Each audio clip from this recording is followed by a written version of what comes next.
Check. Morning, everyone. Hi, morning, everyone. Good to meet you all. And very happy to meet all in person and meet in person. It's a completely different feeling. So welcome on this panel. It's been a power-packed session in the last 2 days, and I've seen people share amazing gems and experiences, what they've gone through in the last couple of years, and more so, what it has taught for them to future to unfold, what they would be doing in the future. So I have the honor of hosting this resplendent, frolicsome, scintillating panel discussion. So very happy to host that. And I would like to talk about Omnichannel and the way to run it profitably. But before then that, I would want to take a couple of minutes from each of you to ask actually maybe a person story for your brand and how maybe the lessons taught in the pandemic, and how do you see Omnichannel unfold this forward. And I have the honor of a good mix having on the stage. There is a platform like DLF, and there are various brands from various categories. So I'll like to start with Kapila yourself. So Kapila, tell us a story about how this is Omnichannel and what is the future holds for it. What's your side of the viewpoint? So thanks for the question, Tapan. Interestingly, DLF, we don't have a product to sell per se. Our malls, our platforms are where we connect brands with the customer. So having said that premise, I think Omnichannel has evolved as a most used and the abused concept, so to say. Every one of us has got its own definition as to how we perceive Omnichannel, so to say. So simply put, I would say it's a connection that one creates between a customer and the brand. The customer today is sitting at various avenues, connecting with the brand, be it their mobile phones, which is the most used device right now, your offline stores, malls, social platforms have taken a big foray into this whole space. I mean, there is commerce happening through Instagram and Facebook now. So it's essentially that bridge that one creates between wherever the customer is today and engage, as a brand with them is Omnichannel. So be where your customer is today, irrespective of. So as a platform, which is a platform, and you want to engage with your customers across channels, which is online also, so that they can plan their journeys, on the platform. Is this what you're saying? Absolutely. I mean, each customer's journey is very different today. And as a responsible brand, I think the ownership and the onus lies on us to make that whole journey absolutely convenient, seamless, and give them the opportunity to not just connect with you, but also to go back with a solution at the end of the day. Wonderful. Be it just a conversation, be it just about curation, anything that she is looking for today as a brand, it's our responsibility to give them that opportunity. Great. It's a fantastic viewpoint. Meetu, I would want to come to you, and what is maybe a story which you would like to share from the pandemic, or how do you see Omnichannel going forward, or what Omnichannel means to you? What's your take on that?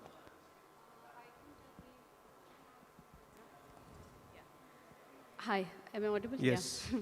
So I agree with Kapila. Omnichannel is basically any touch point which is, connecting the consumer with the brand, be it online, be it social media, be it a brick and mortar, within brick and mortar, the distribution, large format stores, or the company-owned stores. That's every touch point. What is happening now is basically when we were only a brick and mortar brand, the customer used to come inside the store, have a browsing time inside the store, research within a brick and mortar model, and then buy. Now the consumer is getting into a ROPO model, He's researching online, purchasing offline, or vice versa. So that is very, very important that, we become an omnichannel, and the COVID has actually been a catalyst to get into that you cannot miss online. You have to be present there, be it, social media, Instagrams, or have your own website. Or for that matter, the in the internet, what you are handling, like where, where you are buying, you're delivering from the store itself. Correct. The store becomes a warehouse.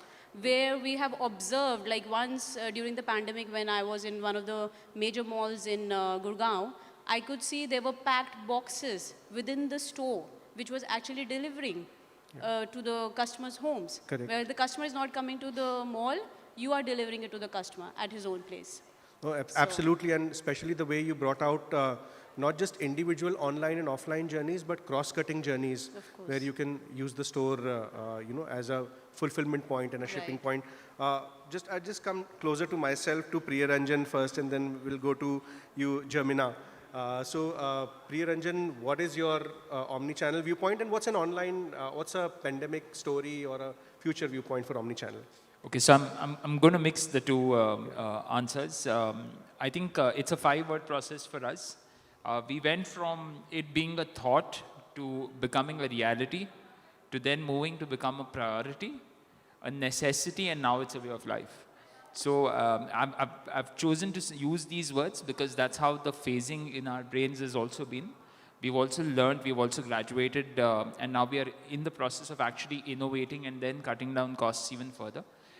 What also happened to us was that, as she said, a lot of our stores actually started becoming distribution centers, and now they continue to become or continue to remain key distribution centers in the omni-channel process. We also are driving a lot of efficiencies through our resources. So when the malls were shut, we still had these stores open, and they were acting like cloud stores for us, which were supporting orders. There's a key point on inventory. I think every retailer, any vertical in retail for that matter, inventory management is the key to getting a positive P&L. And omni-channel helped us drive efficiencies with inventory. So the same stock was available across 5 consumers at the same time, and whoever wanted to pick it had the option, which was not present earlier. So I think everything put together, I think it's a way of life for us now, and it's one of the key aspects for us to manage inventory and, of course, connect better to the consumer because you are fulfilling whatever size, color, variation that they want. And yes, it's going to be a strong way of life for us. That's fantastic. And what you said is the hygiene point and is the unified view of the inventory across all channels visible, so that you don't have enough or any wastage, that is there, or any inventory can be utilized from where the demand is. And very, very important point. And it's glad to hear that in the pandemic, the stores were functional. I know I had this personal experience where the interstate boundaries were completely cut off. People were requiring various RT-PCR tests. So delivering goods from one state to other was not possible. But while stores being omni-channel, it was a great experience for the consumer to get the demands fulfilled. And Jamina, coming to you, Numi Paris, very young, aspirational, fantastic brand. What's your story for omnichannel? How do you see it, and how do you pan it out in the future? So to give a background, we were a brand which launched pre-pandemic, and I think we became an omni-channel brand purely due to the pandemic. And I think what it has really helped us is harness the power of where the customer wants to shop. Because like Kapila rightly said, today customers have multiple channels, and it's for us retailers to be present there and be available rather than saying, let the customer come where I am. So I think that big mindset shift, which was long needed, has happened. And it's happened in a very positive way. I think most of us were stunned by the kind of results we had in the early days, and the fact that how it continues to grow, the opportunities continue to come. So I would definitely think that that's what the real power of omnichannel is. And it's just growing. I think by the time we leave this wonderful conference, maybe something new has come up, and maybe Ayan is the guy behind it, who knows? Very, very important point, and especially the way you've talked about that, how the pandemic has accelerated omni-channel. Absolutely. And I just in saying in my loose language, पहले stores के business के कारण एक smoke screen थी आँखों के आगे. And I used to talk to many people कि यार omni-channel करते हैं, जैसे कि हाँ ठीक है सोचेंगे. And then suddenly pandemic hit in, and everybody wanted to do omni-channel like 2 years back. And it was from a vitamin became a painkiller, like in a phase.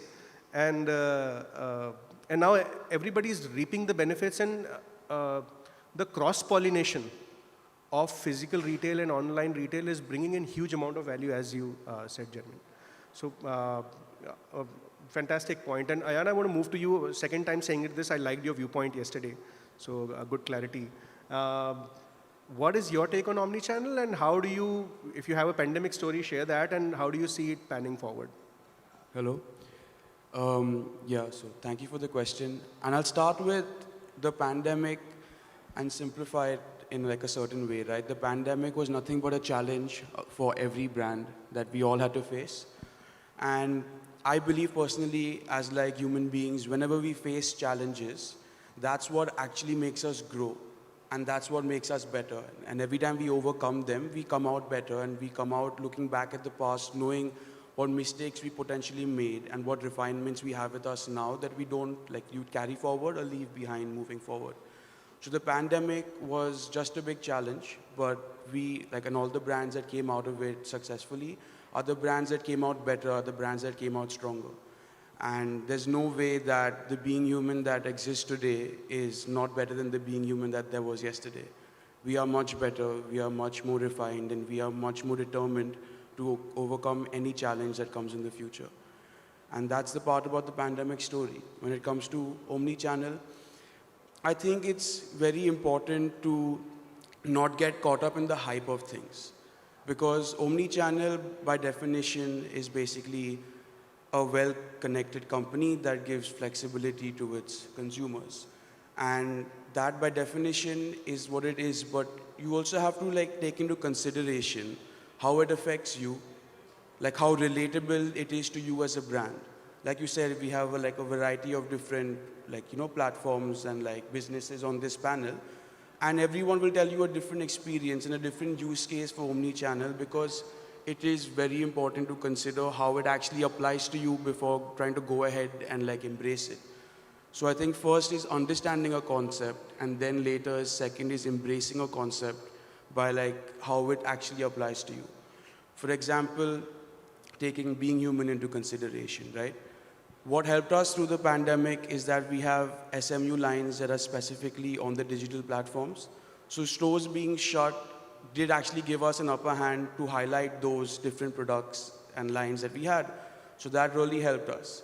And more than that, when the customers couldn't come into the store, we were like, okay, we don't want to take the store experience away from them. And I guess this pushed us as a brand more, because you're like, let's be human, let's be considerate, let's actually like see how to like take the store to them. And what we did was we started reaching out to them like through SMS, and then video calling them from the store, so that our store staff could simulate an in-store experience. Oh, I want like this kind of shirt in this color. Here you go, sir. Yeah, it's made from this material. This is the fit. This is what it looks like. This is like the size we suggest to you. And that's it. So then they felt as close to being in store as possible, And then we were like, we should take this further. How do we push like this cross-platform, online, offline accessibility even more? Then, we started to look first at our channels. We have our offline channel, online there's the website, there's social media. So first we started refining each individual channel, and then all our multi-channels overall. And then started to look at bridges and how to connect them between one another and truly become an omni-channel brand.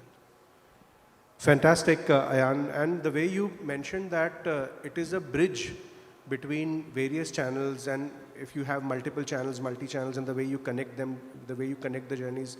And some of the journeys very fulfilling for a customer, like to have a video call from the store and what I should buy. Very, very important use cases, and that's what is evolving very, very much. For some of the brands, like we're doing an omni-channel for about 100 plus brands, for about 10,000 plus stores. The ability to connect stores to all across channels, fulfill from the stores, giving multiple journeys to the customer, like BOSS, buy online, ship from store, or buy online, pick up in store, BOPIS, and would be very, very important. Kapila was talking about how, they have enabled curbside pickups for a lot many more brands, and how the data aspect of it is bringing a huge flavor going forward in knowing what your consumer wants. And during this journey, what I came across is actually I came across a 3-point journey, which we used to phrase as, connect, converge, converse.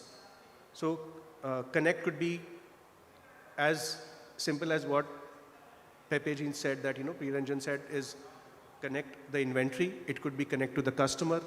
Converge could be, as Ayan talked about, as Meetu talked about, that cross-cutting journeys between online and offline, mastering individual channels and then cross-cutting journeys across them. And then converse is to actually enable more and more conversations with your customer who's actually the custodian, he owns the brand. Though we own the brand, but the customer, the emotional reason is. So again, back to Kapila, is how do you see this omni-channel framework evolving forward, more from a engaging the customer perspective? What is your viewpoint on that? So, the connection part of it suddenly became extremely important. After both the first wave and then the second wave, there was a lot of cautiousness after the lockdowns were lifted. And everyone was gearing up to open the stores back and welcoming customers. And, we took it upon ourselves not just to create a safe environment, but also we understood that the customer would want to spend a very limited, but a very focused time at the, retail stores. And that increased our responsibility furthermore. So we created various opportunities for them to connect with the brand even before they entered the store. So we have an app called Lookout, which we had launched a couple of years back. We introduced features in that wherein we gave the opportunity to the customer to pre-book their time, to ensure that she gets the right parking at the right point of time, so that, time spent in those so-called ineffective exercises is reduced as much as possible. We then gave them the opportunity to actually browse through the storefronts much before they came into the store. So we created a feature called the closet, wherein, the top trending looks, and please notice the operating word here is the look and not the merchandise, So we didn't show them a pair of jeans, we didn't show them a pair of sunglasses, or we showed them a curated look so that you know what you want in totality put together. You know which store to go to, you get to prefix your appointments, you go, you even have the opportunity to pre-book, pick it up at the curbside and spend the time in the experience, and not just browsing store to store. So I think that connection that we brought helped us to your second point, which is about converging. In today's scenario, where I think the world has opened up a lot more, our focus is turning more towards, conversing with the communities. So long, it's been quite a long time now that malls have stopped being just a place where you go and shop or a place where you go and dine. It's a melting pot for various experiences, right? You meet your friends, you shop along the way, you enjoy your meal, there are experiences that we curate. So it's a combination of many things. Focusing on various communities so that we cater to each need of theirs. Customizing a value proposition for a customer. I mean, something that she would enjoy may not be something that he would enjoy, right? So how do I, basis the data analysis that I have in place, cater and customize my solutions for each one of my customers so that their time spent at my properties is phenomenal. Fantastic. And then the conversation happens automatically. And मुझे मतलब ये pandemic में दो चीज़ realize करी कि एक तो सबसे important enemy जो है shopping का वो है time actually. And we can give anything to anybody, हम किसी को time नहीं देना चाहते हैं, and we want to give most non value adding time to least of those activities कि ठीक है जल्दी से बस हो जाए, and rest of the times for a lot things in the pleasure. And the second thing which I realized is actually smile का real estate space है ना, वो बेचारी का और कम हो गया, हमको mask भी पहना दिए, चाहे कितनी भी अच्छी smile हो आपकी, कितनी भी खराब हो, जो भी हो, पर आपका smile का real estate space बहुत कम हो गया. And then when you meet people, it's first of all it is so important to meet people. We are we would like to meet people and at least spend some happy times together rather spending that time in non-value adding things. I would little bit stir up things and come to Priyaranjan first. Priyaranjan, what is the Connect, Converge, Converse, and how would you want to take that framework, or anything different that you would want? I think the key word over there is patience. A lot of consumers have lost patience now, and as the age group falls further below, they want to have a quick experience of shopping. They don't want to waste time. They don't want to be shown things which they don't want. And the moment that happens, and I think Ayan will also agree with me, the whole digital marketing space now, initially the mind share that you would get was about 3 seconds before you'd swipe up and go to the next post. Now I think that has reduced even further, and that will keep on reducing. So I think we need to be very, when you said connect, from a back end it's inventory, yes, but from a front end it's also connecting with what the consumer wants, like Kapila also said. So what they want today versus what they might want tomorrow, and then do that quick study, reanalyze, and then give them something else, depending on what their shopping behavior was. But yes, we need to be prepared for consumers who will, reduce the patience levels of consumers are going to be reducing day on day, literally day on day. It's not going to be a yearly thing anymore. Correct. And we just need to make sure that the connect part, as you said, is spot on, because now we cannot goof up and show them 5, or we can't be greedy enough. इतना working capital waste करने की luxury ही नहीं रही है. Absolutely. So कि आधी inventory fragmented इधर पड़ी है, demand वहाँ से आ रही है, दोनों connected ही नहीं. कौन working capital waste करेगा इतना? And as marketers, sometimes, at least in the past, we were very greedy. So we would push that additional piece of communication, trying to see whether they'd convert. But now I think that's a waste of money. So now we have to be spot on, and it's not going to be that the consumer is just going to reject the ad and move on and might come and shop again. Now we're in that phase where consumers might never come back to the brand if you keep talking rubbish to them. So we need to be very smart in the connect phase, and of course then the converge and converse happens if the connect is strong. So yeah, I think patience is the word. Jamina, I would like to take it to you. And you were talking about a fantastic trend from tier 2, tier 3 cities. I wanted you to cover that as well as whatever you want to say on Connect, Converge, Converse. So correction, it wasn't tier 1, tier 2, it is actually tier 3, 4, 5. And we all know the potential of the non-metros, but I think it really hit us when we went to some of the most elite e-commerce platforms. And today, I don't know whether it's a good thing or bad, but I think it's really good that 8 out of our 10 orders for products with an average price of 8,000 are coming from tier 3, 4, and 5 cities. This is major thing actually. Yeah. It's a major thing. I mean, one of the days when the report said Kuchaman city, I had to actually Google and figure out where it was. And that happens for even quite a few other things. But I think it's a realization that demand was always there, and we as retailers went with vanity metrics like metro cities with crores of populations, malls with so much footfall. So we never really understood the potential, and I think even now we are understanding. And what's happened is that this sales has today changed the way I'm approaching marketing. I mean, for the first time, I am telling my agency, I'm not looking at 80,000 hits on the website. Give me 20,000 and 1,000 conversions. I don't want 80,000 and 1,000 conversions. I'm saying do not do Bangalore, Hyderabad, Bombay, Delhi, 50% of the budget. Make it 25. Because there is a market in tier 3, 4, and 5, even 1 and 2, and that's waiting to be tapped. So I think let's go where the customer is. If Omnichannel has made us change our channel, I think our media strategies, our marketing approaches, our communication tone, the big English love we have, it's honestly time to really consciously shed all those barriers out.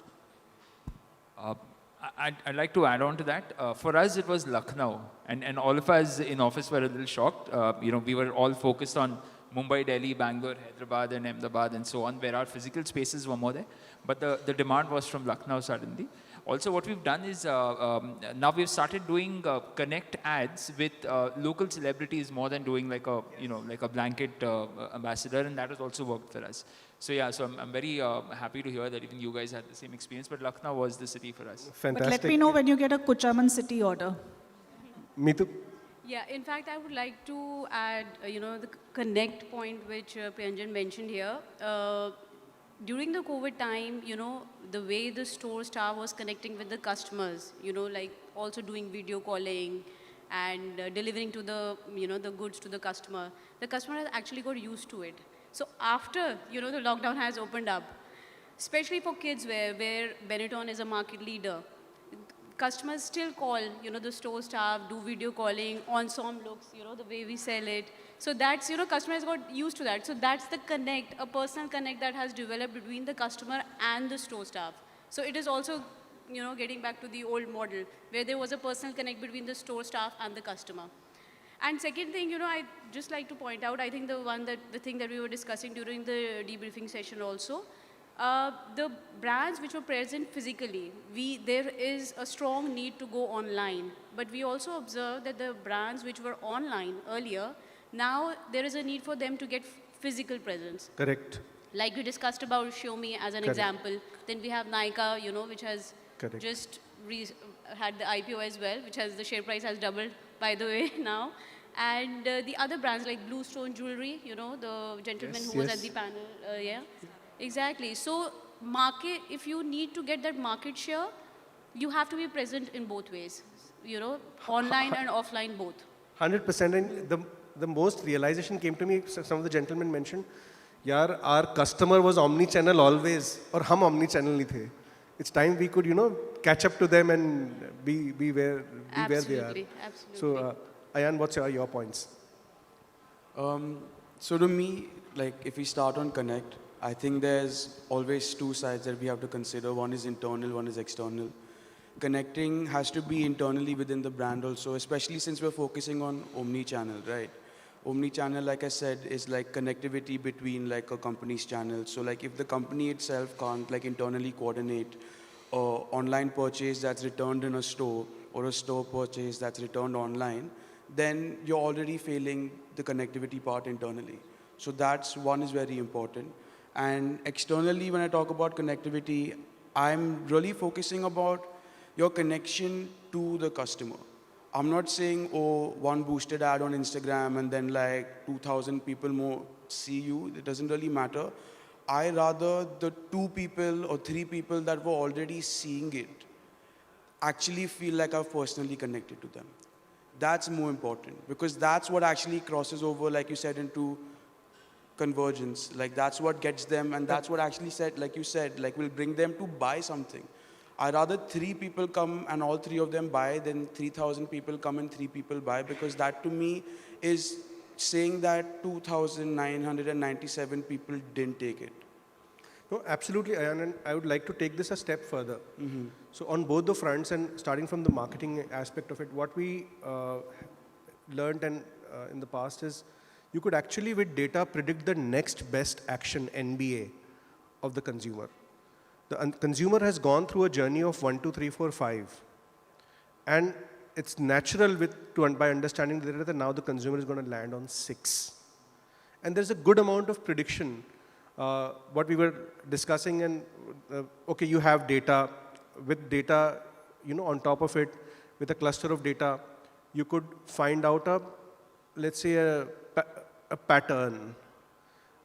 Above than that, you can actually see a trend that, okay, this is how they would follow.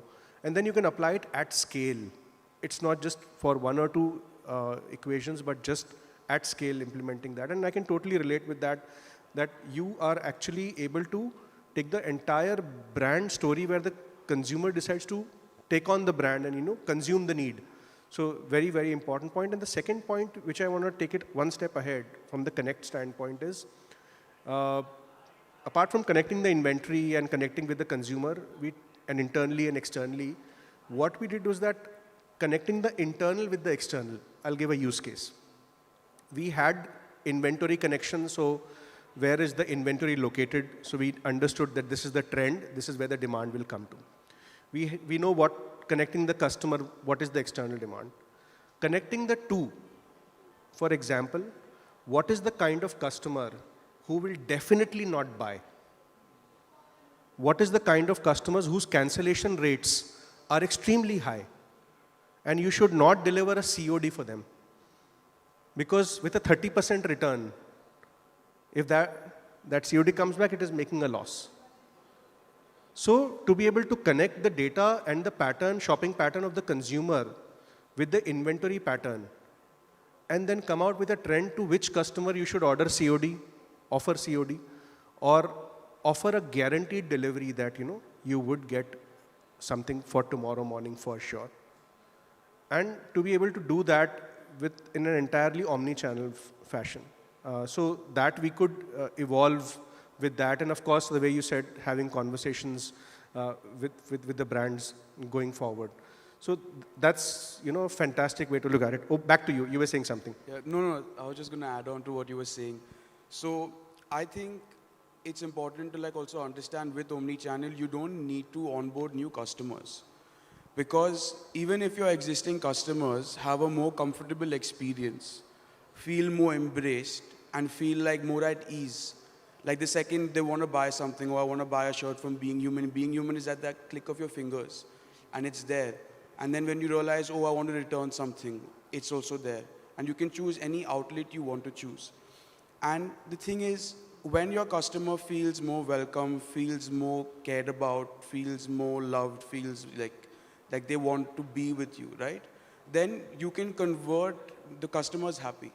And when the customer is happy, the customer spends more money, So that's the thing. So I was like, even without actually onboarding any new customers, Omnichannel can also lead to more profitability with the existing customers that are there, because they are happier and they feel more welcomed.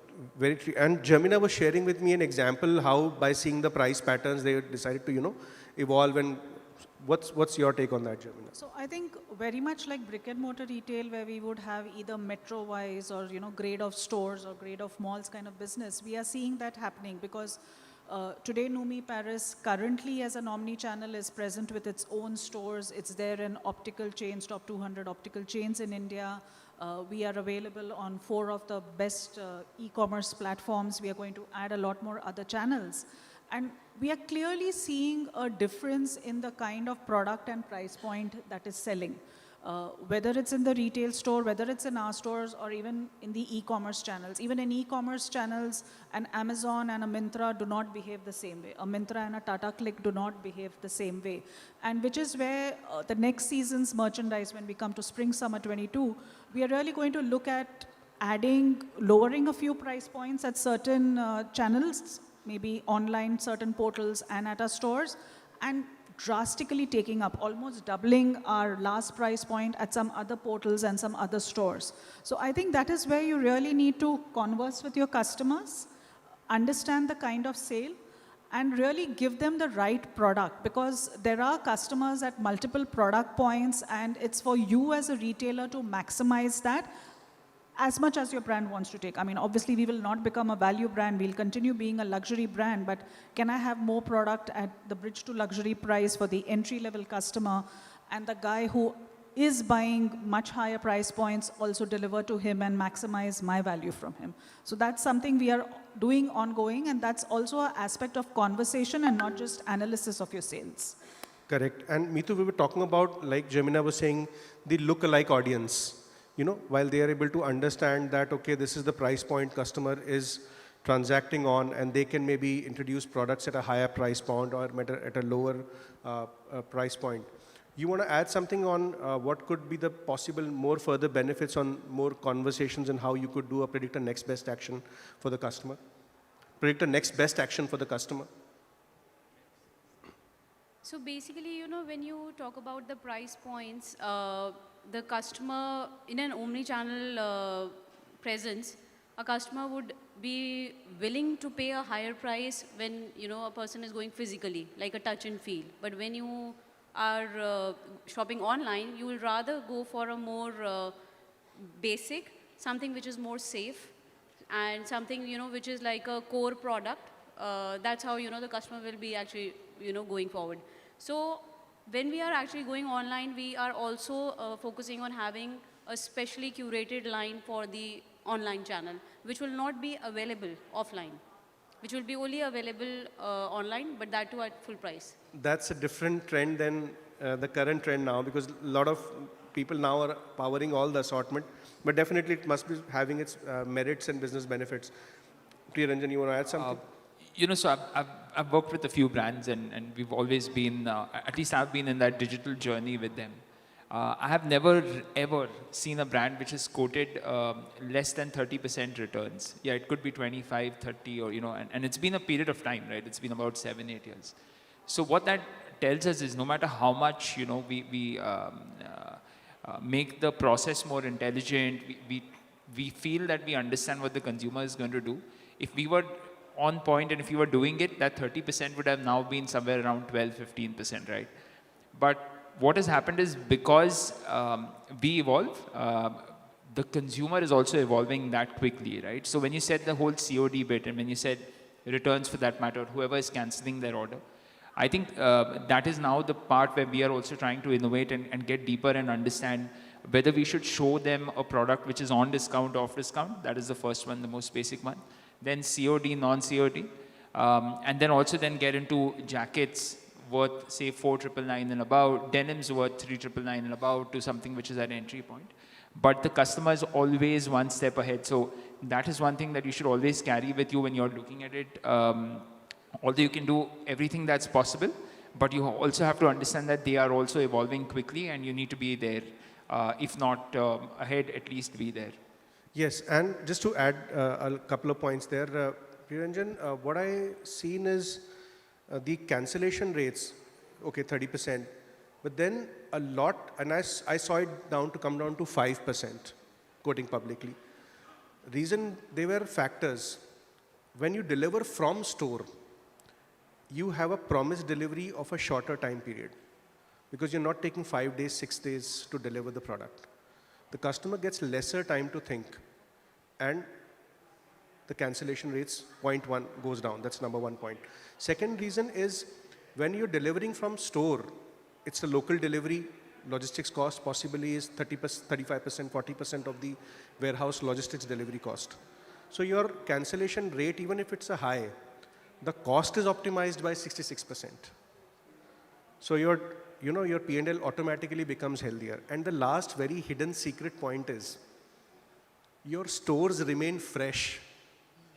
There is no old stock merchandise in your store. But that's also because of the NBA that you mentioned. Yeah. It's how, we often talk about KYCs, knowing your customers. But very less do we actually delve deep into this forever evolving customer and saying, understanding your customer. So you brought out that point of the next best action is, once you start studying, as humans, we are all slaves of patterns, right? Once the and everybody, all marketers, we love talking about data and then, big data analysis. But what it really brings back is the key insights. You start dividing customers into cohorts. There are community-driven customers. You know how their patterns are. And that's the next step. Once after, the analysis of how they've been behaving historically, you start devising customized communication towards them. Very true. And that's your lookalike, right? There's no point saying, hey, I'm sitting on millions of data and I will just blindly lookalike them on social media. We are achieving nothing. But basis this analysis on the pattern spending, you customize your offering to them and not just your return days, but I think your ticket sizes start increasing. Very true. जब आपने जो KYC वाला point बोला था ना, तो जैसे किसी ने महाभारत के लिए बोला था कि कौरवों और पांडवों में difference ये था कि Kaurava followed the rules in the letter of it. KYC का document ले लिया हमने. We know our customer. And Pandavas maybe follow the rule in the spirit of it. They understood what is required in the time. And the moment you understand, that's when the ownership starts coming in. Emotion so understand comes your in. customer and own them emotionally. Correct. Everybody connects on that level. Correct. And it's such a feel. Like we were just talking about that there are 3 kinds of decisions. One is, a functional decision. You functionally decide, ki, haan, theek hai, I need something. You economically decide, ki, theek hai, I need this in this budget. And then you emotionally decide, ki, yaar, ye mujhe ye chahiye. And that could not be just a factor of money. And I was giving this example to Kapila that, let's say my father used to apply a certain aftershave. And I would emotionally follow that, ki, yaar, I like the smell of it. Because it reminds me of my father. It's not about the brand. It's an emotional decision. In the same way, platform like yours, memories are created there.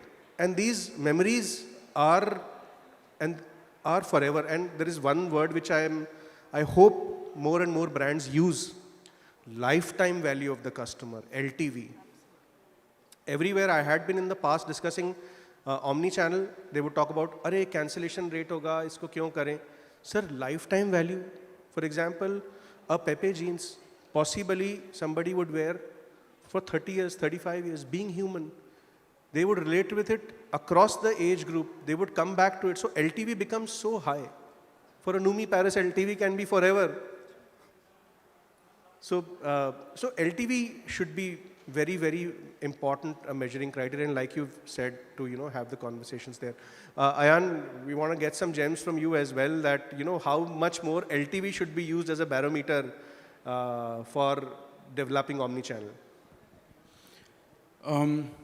So when it comes to LTV, right, for a brand to actually get to connect with the person's, like their consumers' emotions, I think the first step is for the brand and the consumer to first understand each other.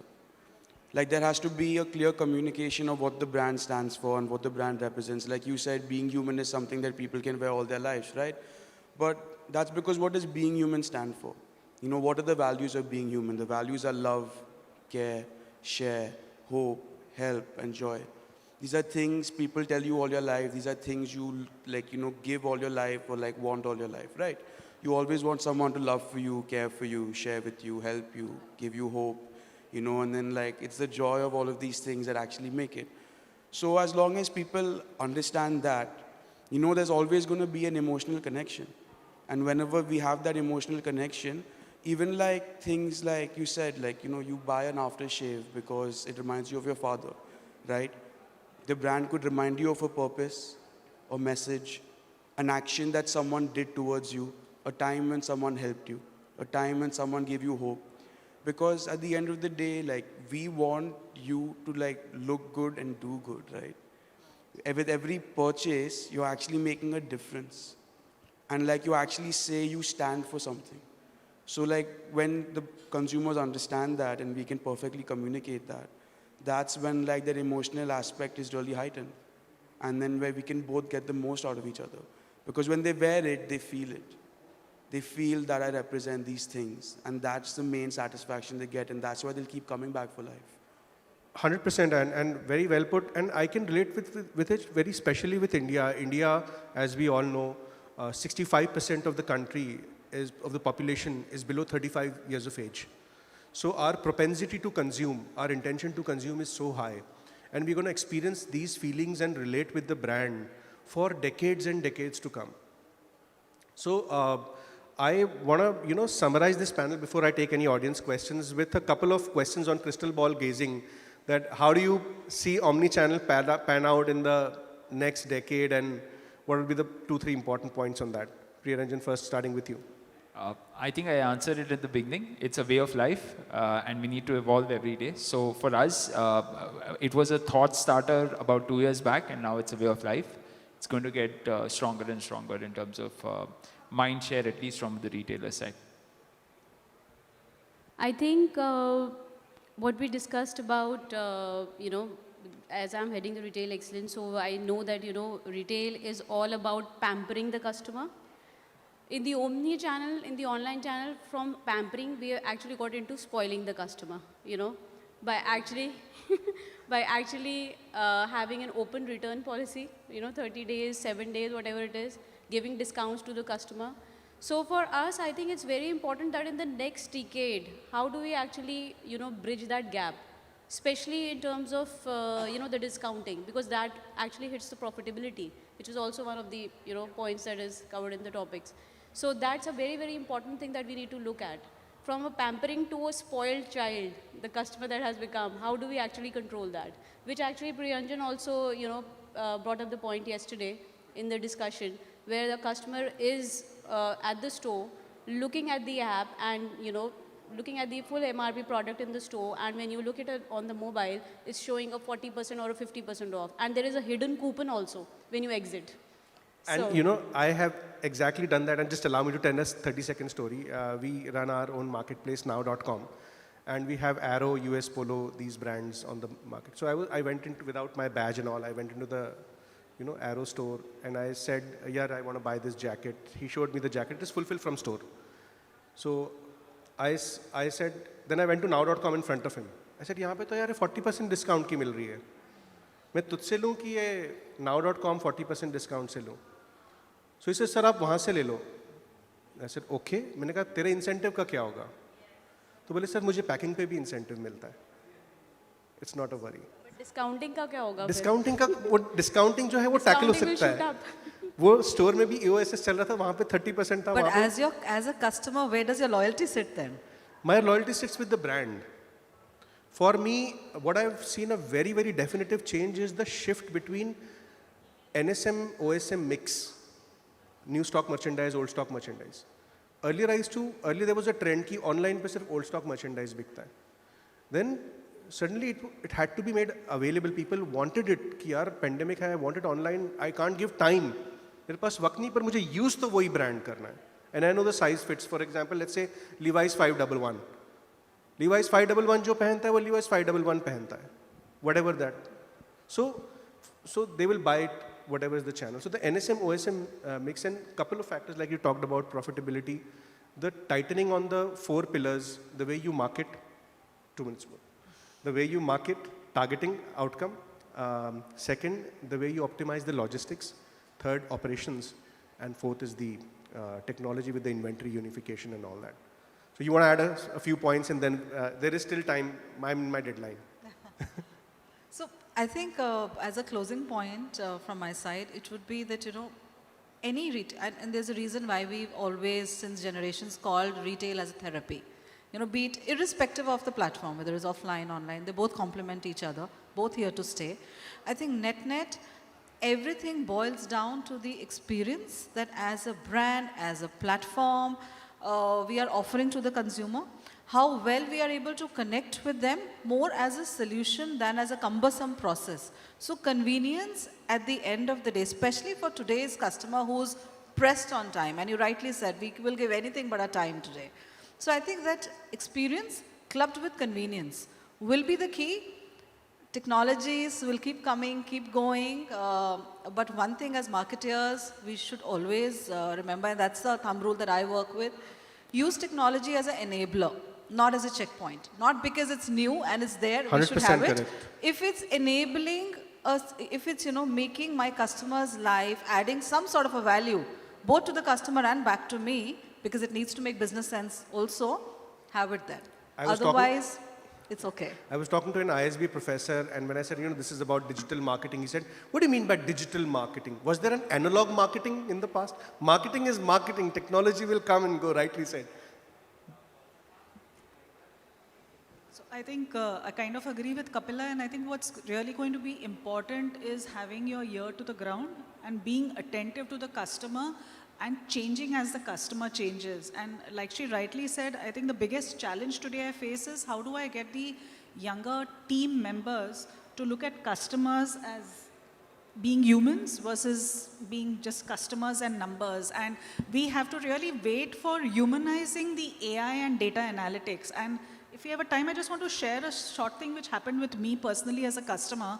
A very loyal big basket buyer, the BB Daily, 20 out of 30 days in a month, hardly ever any returns, etc. Come the second lockdown, their data analytics is still working on the pre-lockdown thing. They were not delivering everything because there were massive, we all know the supply chain challenges. And every time I mark something for return, by day 3, I was getting feedback like a blacklisted customer. Because somebody forgot to tell the AI engine that we are not delivering, and hence this customer who otherwise never returned or said, refund because you haven't delivered, is asking every day because you are not delivering every day. And it really hit me that how we are just going by numbers, but not really taking into account the on-ground situation, the reality of your business, and why has your customer changed? Couldn't somebody just think that? And which is where humanizing the data is going to get very critical as we get data dependent. They see you as more as a number, a customer number, and not as the person behind that. Like I said, that's the challenge I have for the younger people in my team who actually haven't worked the market like we've probably worked 20 years back. Yeah. Ayan? Yeah. Crystal ball gazing? Huh? Crystal ball gazing? Yeah. No, so actually I had the pleasure of sitting in Mr. Nagesh's masterclass yesterday. And there's something he said that like really resonated with me and stuck with me. And he said, it starts with the employees and then it gets ultimately to the consumers. So like if you want a happy consumer, you need to have an happy employee, because a happy employee is a motivated employee, and a motivated employee is the employee that's going to like take ownership and make a comfortable experience for your consumer. And he also said that if you start with saying, oh, no, how was the panel like today? It's a very like corporate kind of question, right? But I say, how was your morning like today? Was the journey here okay? Okay. How was the panel? That is what like the main focus should really be, because once you feel like comfortable, you feel welcome, you feel like you're a part of the team, part of the family, then you do more to like make everyone else who's part of the family feel the same way. And again, about the omni-commerce, sorry, the original question before. No, it's a good point. It's a fantastic. Yeah. And the omni-commerce you said, is it going anywhere? I think anything that makes the consumer's experience easier, smoother, faster, less stressful, less headaches, clearer communication, will never go anywhere. Because if I can tell my consumer, say there's an online purchase and there's an error, and I have to try 2-3 more times and I get an error, as opposed to I try once, I get an error, and suddenly the consumer service bot goes, hey, seems like you have an issue. This is what it seems to be. And if there's any more, please try again. And if anything happens, we're here for you. Please contact us. What does it say to the consumer? It's not saying, oh, figure it out. It's saying, we're here. No, and a couple of points. Data helps a lot. For example, there was an experience with a credit card company. You say, okay, God forbid somebody's wallet got stolen, they have to cancel the card. But let's say the agent reminds you that, hey, your subscription fee of your gym and your telephone bill is going to go after 3 days.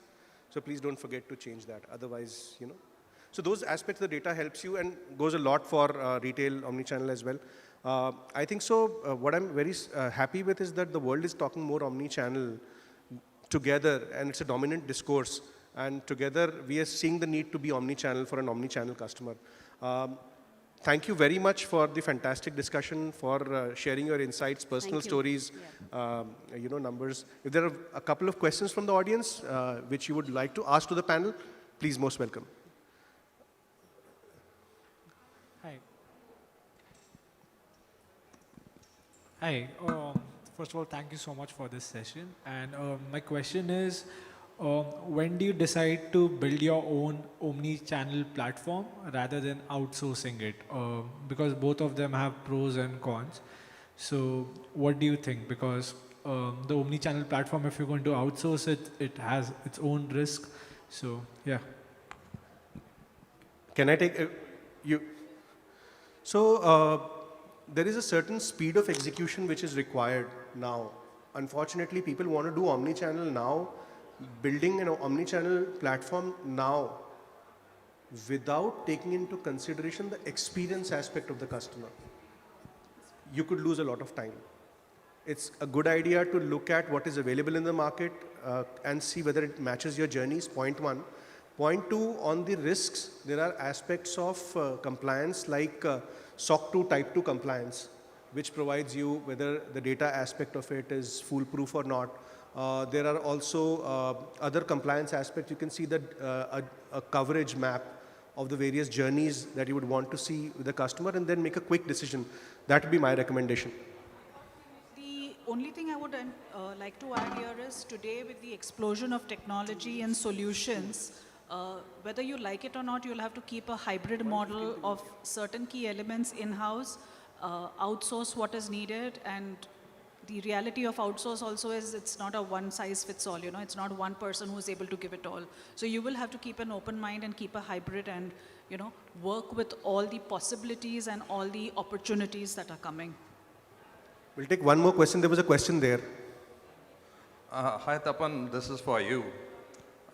See, like in number of sessions we have attended and everybody is talking about benefits of omni-channel, right? There's a lot of, say, like a convenience to consumer, increase of sales, freshness of shelves, as well as the LTV also, right? Uh, Even these with a lot of benefits, everybody knows that, but a lot of brands are not till date omnichannel. What's hold them back? What the baby steps should they take? And I would like to know these panelists also what they have done to become an omnichannel. I think it will be great for the other brands also to have a knowledge from them. Thank you. Thank you, sir. So from my side, sir, what I feel is the viewpoint of LTV for creating the omni-channel initiative, we should have this very clearly as number one spot in mind. Second spot we should have in mind is that it should not be a silver bullet approach, that I would do all channels, I will fix the RTO as well, return percentage should be low, I should become profitable in the first quarter only. That will never happen. They should keep a reasonable horizon. It should not be a silver bullet approach. And you will have to start, because there is no other option. There are more than 700 million internet connections in India in a population of 1.38 billion people. This is going to expand. So I would say start ASAP and keep an LTV approach, and other brands can add what are the steps which they take and which will be the last. Yeah, Ayan. Hello. Oh, okay, sorry. I think even what I briefly covered before is for each brand, right? Like omnichannel is a buzzword. What you really need to focus on is the channels you already have and how you can connect them to one another to benefit your consumer specifically. Now, how we do that and how you do that could be completely different. But at the end of the day, the goal is to make it more convenient for your consumer. We have to wrap up because we have a timer which is showing red. And we can take questions outside, but we have very strict instructions to wrap up. And I would like to talk to you also. Okay, ladies and gentlemen, please put your hands together for our wonderful panel for giving us those deep insights into our subject. I want to thank all the audience to patiently listen to me, and I want to extremely thank all the panelists for sharing the knowledge and the gems. Thank you.